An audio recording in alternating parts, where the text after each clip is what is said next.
Welcome to a channel update. It has been a while now, and I think the last I did was when I reached 400 subscribers, for which I am very grateful. Some different things that you might have guessed, but unfortunately I cannot continue the very nice and interesting campaign I had together with Susavile. He hasn't got the time anymore for co-ops, and with job and everything, marriage, he tends to do around one series at a time, more or less. So this means that I will not play through the faction that I played in the co-op, and I have been suggested to do that faction, so I think sooner or later I will take up that faction again and see if I could play it myself through. I have also been suggested to play Alani, because Alani in Total War Attila, after after the patch and balance, has gotten way different from what it was once.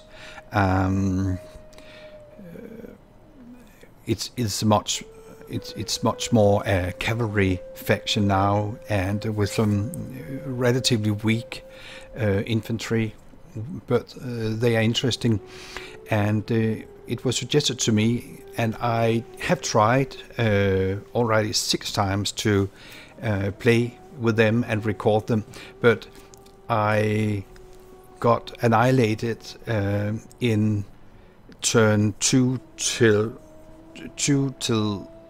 chapter 14 or something, and very often it was turn 6 or 7, I was taken out by no matter what I did. I was attacked by different kind of factions that did not tolerate me in their vicinity, as I could go through the lands and this and that. I could take a settlement or 2, but then 4 armies would show up that immediately crushed the 2 hordes I was able to have. So I have tried, and I might take them up at a later date, but they are extremely difficult for me to play on the legendary, and I can also see that as far as I know, nobody else is playing Alani anymore, especially on legendary. Believe me, they are very, very complicated, but also challenging. So let's see if I can put a campaign together that I just do not lose, before I start it. So, but yeah, I tried to record some few times, but I was simply crushed and smashed. So I thought, why share that? But let's see. Yeah, more things. Lately, I have from time to time not been able to post my videos at the time I usually do, and sorry for that. Private life, sometimes lack of sleep, things like that, takes its toll, and I try to do as much as I can, but I have certainly many other things I also need to do in my life, and it can be hard sometimes to run a YouTube channel, and on the other side also have time for family and other things that need to be attended to. So yeah, if I sometimes do not release a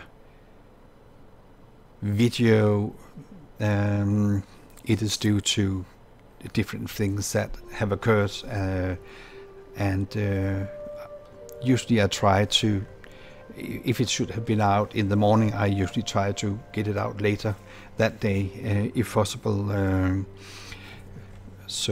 Yeah, you have to take that a bit into account, that it's sometimes totally impossible for me, having slept 3 hours, to record, because everything is going to be one big mess, and I probably lose that campaign, because I can hardly think when I have only slept 3 or 4 hours, and it happens quite a lot to me. So it's like that. Good.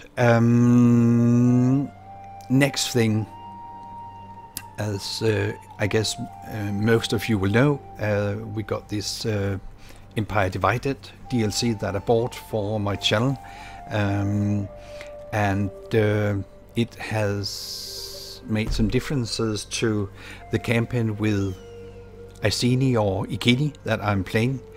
So I wanted to share with you some of the things that happened here, and I thought a good thing was to show an ongoing campaign, which I hope that I can continue. As you know, I usually do not play with mods unless it is Medieval 2, and I do not have any campaigns with Medieval 2 at the moment. But here in Rome 2, with my faction, you can see that things have changed a bit. The way this looks is a bit different. I like it. Here you can see my king at Iposim. A good feature is that you can now directly here go to him, and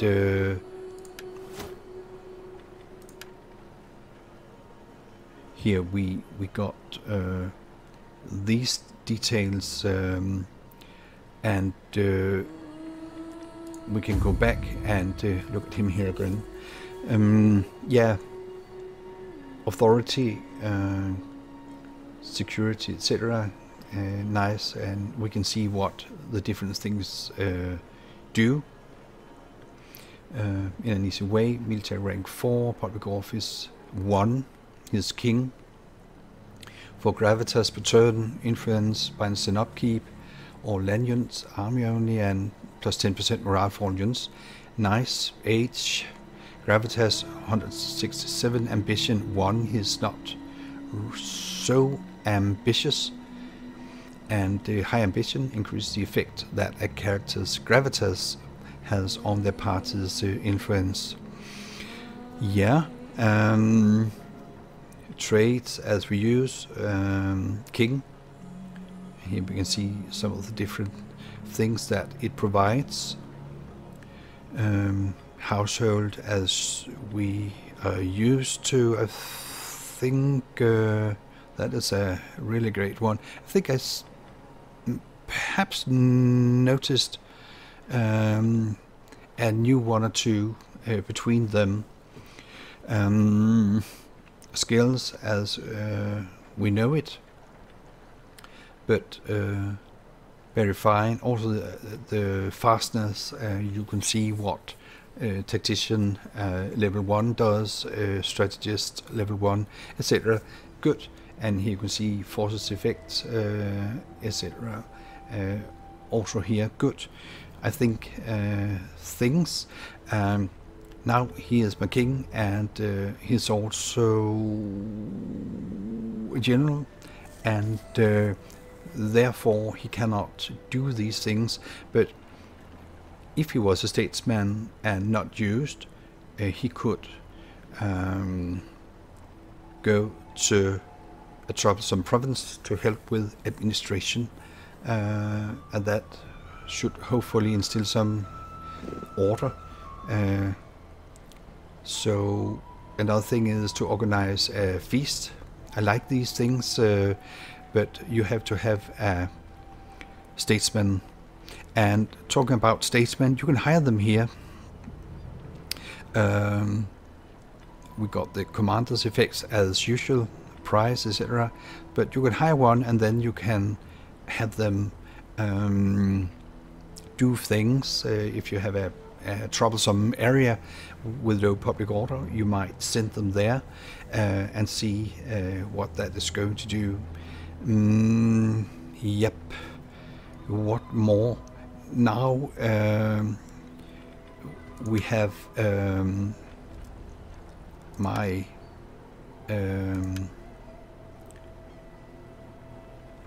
main faction here, but then we also have the opposition, other nobles. They're called the Seahorse clan now, and you have to balance influence between them as we used to do, but these different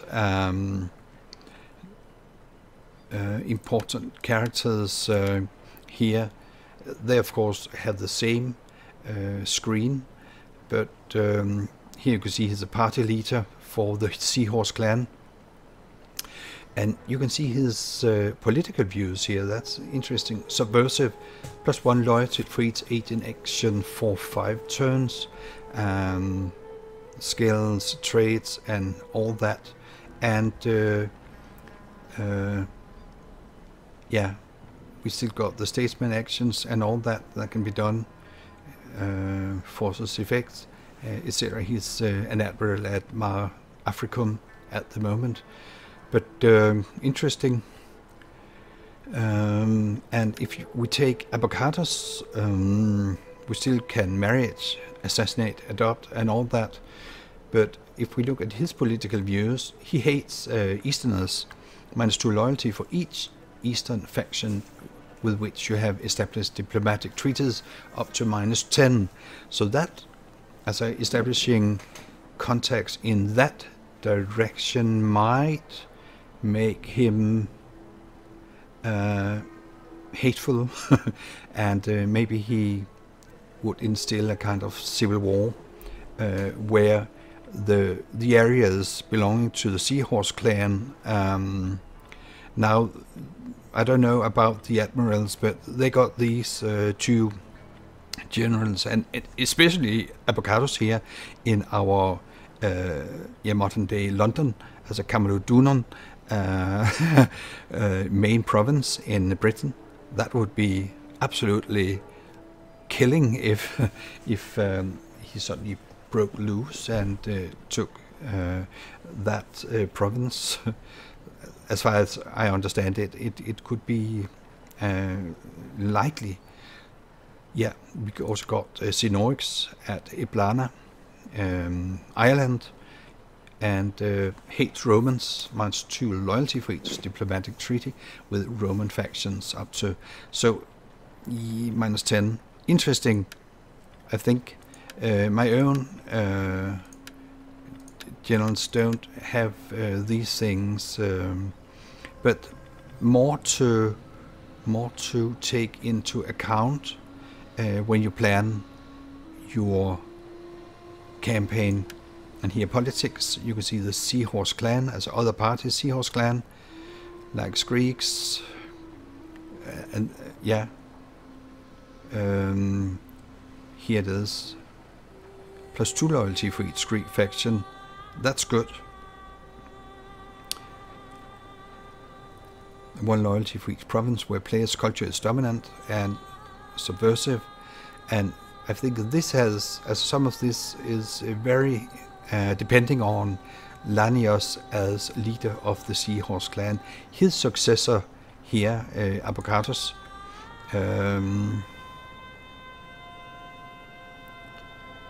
can I get back? Yeah, I can here. He, on the other hand, hates Easterners. So when he's going to succeed,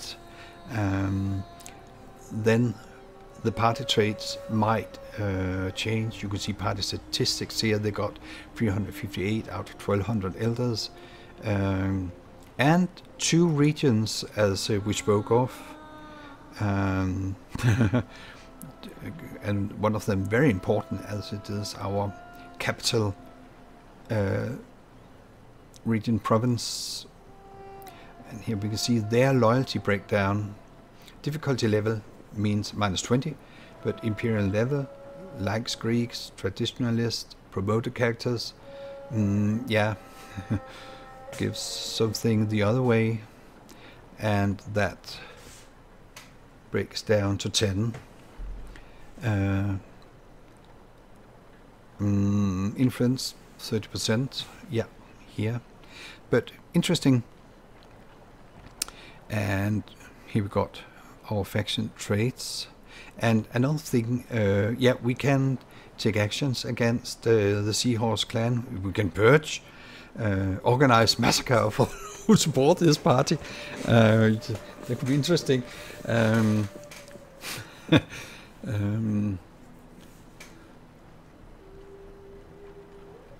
don't know. And secure loyalty reminds me of the things from Attila. Plus 10 loyalty for this party for 5 turns if we succeed. What more kingdom here? Some other interesting things. Government type. We got a kingdom running. That means we got some effects from that. Plus 2 experience rank for all recruits, all provinces. Plus 5% tax rate. Plus 1 recruitment slots, all provinces. But we could also change that into an empire. Transition cost will be 10,000. It requires Imperium level 5, which we don't have. About 65% influence of the ruling party, we have that. Positive loyalty, no recent government reforms.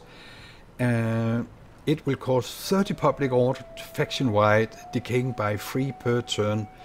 10 turns with holy moly!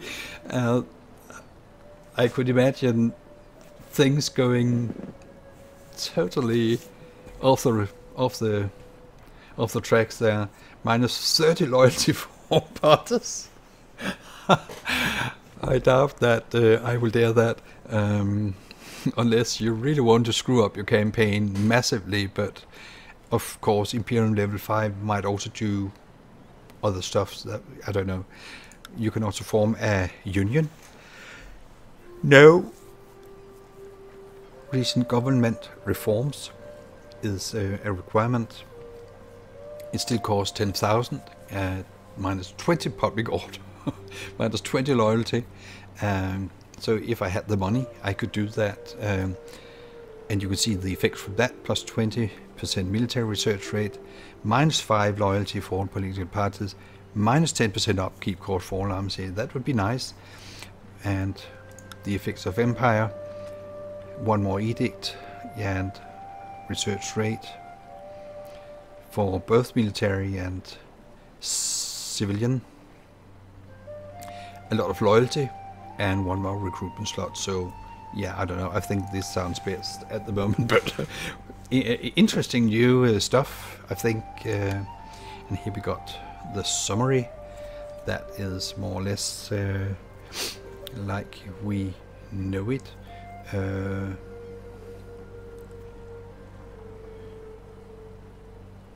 We got only 1 whole province, but we got 10 regions. We are barbarian, but no, we are Celtic, etc. But yeah, an overhaul to things, not really this, but I like the way things look here. What more records as it used to be? This we had a look at. If we now take ready for orders, my war maiden here and have a look at her.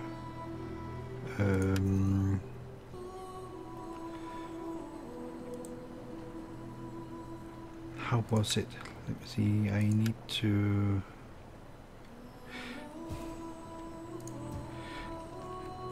Let me see. There is something that has changed. I live to serve the people of Britain. Let's see if.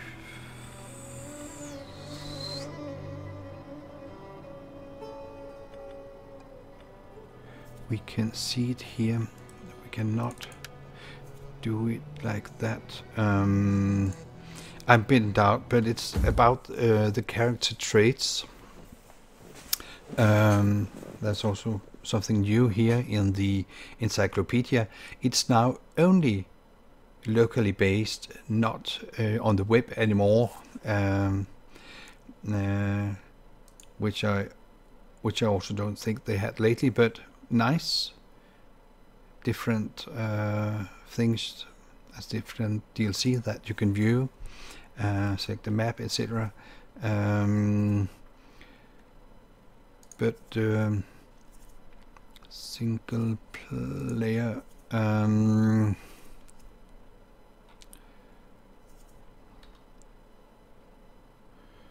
Advisor. Yep. So if I now want to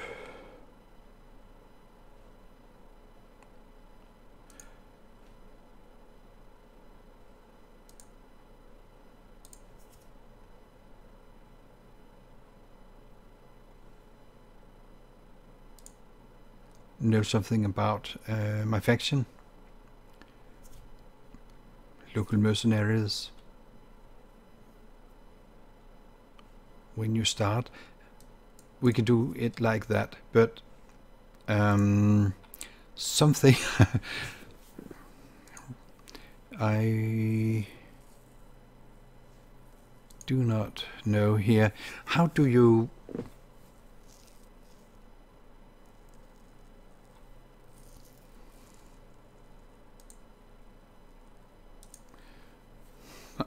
yeah, good question. How do you historical, what's new, multiplayer, single player? We have a single player thing. Using battle, campaign, map, play, battlefield, play, main menu. Yeah, but I would like to show you something about faction, advanced settings, campaign interface, military faction, province characters. Here it is. General spies.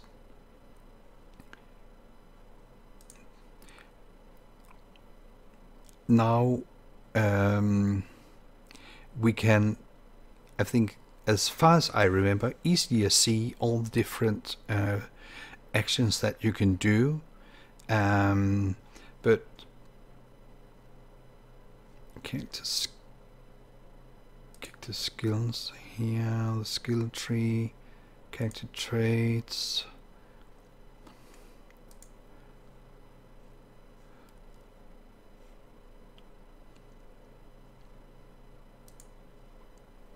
Yeah, I don't know how I do this. Maybe I need to find out of that. Sorry. I just want to show that there's a new kind of skill tree instead of the old. They say, where you can see what different skills leading to what and next level, etc. But I can't find it out of that. Back.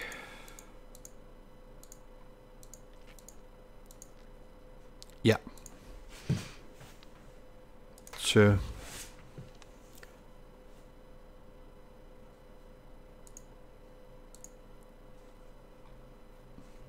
let me get back to my game, and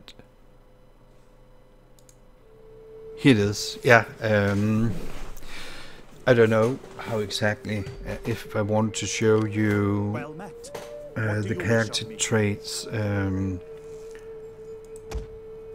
as what exactly it gives to go from level 1 to 2 and all that, but there must be a way to do it. This doesn't seem better right now to me, really, but I hope it is. Yeah, but there are these things that have changed, and they have also changed some other different things. Your faction screen now remembers the last tab opened, and when you take actions in the faction screen with a character, and so do not have to close the faction screen, or it does not close the faction screen, so that if you had to promote, it would close down, then you had to open it, the faction screen again, promote another character, and now you can simply stay in there and promoting different characters if you want. So I think that's pretty good. And I already mentioned some of the things. There's now support for 4K resolution in the game, and UI scaling is now supported. And as I showed you, the web encyclopedia has been replaced by in-game. What if 2 seconds? Here we go, fortified settlements. Here we at least can see a new thing, much easier. Yeah, enables garrison. I like this. Yeah, that's nice, and you can see leads to 100, and from that you can have industry oppidum, tribal oppidum, and trade oppidum. That's good. That's really nice. And let's take another, for example, the bronze forge. Yeah, cool. So this is like we know it, but yeah, requires tech, good, and enables chariots, chosen spear band, chosen sword band, and the garrison. I think this is very, very good. Very, very fast and very easy to, as it loads fast and very easy to comprehend, and yeah, nice overview. I think I really would like. I am a sage So of the forest. it would have been nice to to have been able to go to their skill tree or something directly from here, but it has never been like that, so I just need to find out how I can show the other thing to you sooner or later. Good. What more? Yeah.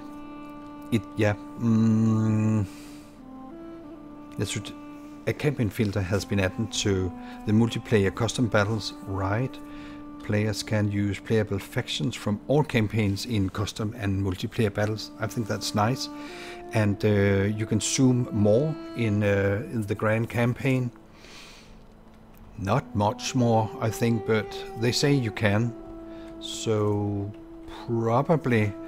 And there's now an indicator for active edicts in the province list. So if we go home to Britannia here,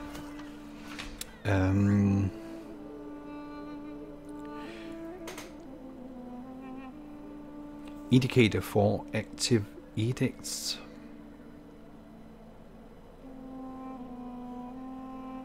I need to figure that out. Of course, we have the migration edict here, but indicator, how do we see that indicator, to be honest?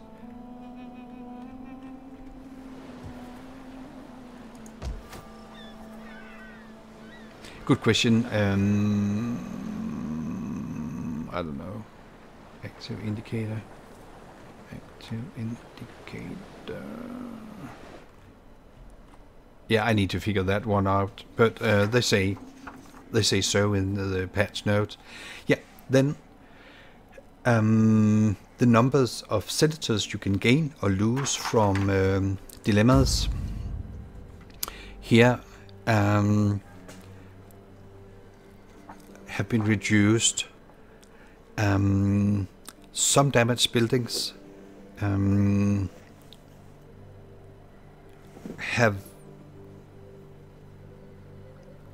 as some damaged buildings were sometimes more beneficial than the undamaged ones, and that has been fixed.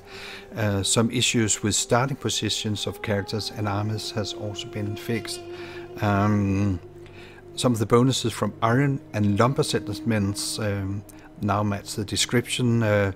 Buildings that unlock certain units at lower levels, but then did not allow them on higher levels. It's a very good thing. I have been wanting that. Mercenary and auxiliary units missed abilities, and that has been fixed now. Some unit cards represent better mass now. Some units had incorrect action points or vision range for the type. Some buildings provided less garrison units after being upgraded. That, yeah, annoying. Some general skills and army traditions provided wrong bonuses. Time windows during which several historical characters would appear have been is better matching now their real birth and death dates. Good. Effectiveness of the poisoned wells and poisoned provisions spy actions have been decreased, and I think that's good. It has been sometimes overwhelming how many you could kill. I've used it a lot on Legendary, but so it will definitely make it more difficult for me to play. But I think also it was very unrealistic, to be honest. And effects of grain settlements, it now only affects the regions, as the current province and adjacent provinces instead of faction-wide, and that was good. There was an unnamed army in the Hannibal at the Gates campaign that now has got a name, and some visual stuff, UI, etc. Some grammar spelling things, some duplicate mercenaries being available in some regions in Hannibal at the Gates. That has been fixed. And disbanding an army no longer wounds agents attached to armies. Great. And you can, here's another one that is interesting, I think. Players can no longer exceed the agent cap by manipulating enemy agents. That has been used very much. And yeah, that should now stop. And I think that's good, because you could sometimes then have way more agents, for example spies, than you could normally. I think that's good. Yeah, some incorrect bonuses have been fixed for melee defense, melee attack, shots per minute, range, etc. And yeah, there was also a thing in the Grand Campaign and Hannibal at the Games that prevented several factions from having a civil war. This is good news if it works. So yeah, there's a lot to be looking forward to, I think. And I think Rome 2 just got better by this. It would be interesting to play it and see if the patch causes some trouble here and there. But it seems to run very nice, at least. So it will be interesting to continue that campaign next week with you. But a little note on all these patch things and new DLC, etc. So third thing, now where we had this new DLC, I will make a new campaign for you, and Palmyra or Palmyra. I think that is very interesting. I know, yeah, there are others, of course, that are already doing this. I know Pixelated Apollo is already having chapter 5 or 6 or something, and this seems to enjoy it a lot. So I will also do my Palmyra campaign on a Legendary, which I don't know if I am able to win, but I will do it so you can have a feeling of the whole thing. Maybe you do not own the game, or maybe you are insecure about Rome 2, because a lot of people have not really liked Rome 2 very much, or even hated it. So you have a chance to see how things work now with that new DLC. Is it interesting enough and all that? Should you try out the new political system, or should you just opt out for that free DLC and keep the game as it was and all that? So I've been looking forward to Palmyra for a long time, and I'm going to start a campaign and see how it goes. It's a very interesting faction with a very interesting queen, I think. So that is going to come as soon as I can. I don't know if... Yeah, I cannot promise anything. Time is my enemy here. But let's see. Maybe if I'm very, very lucky, I could give you a small peek today. But I don't know. So see you, everybody. And stay tuned for my new campaign. I think it's going to run on Tuesdays, 8 p.m. GMT1. Yeah, summertime. Good. So see you, everybody. Stay tuned. Bye bye.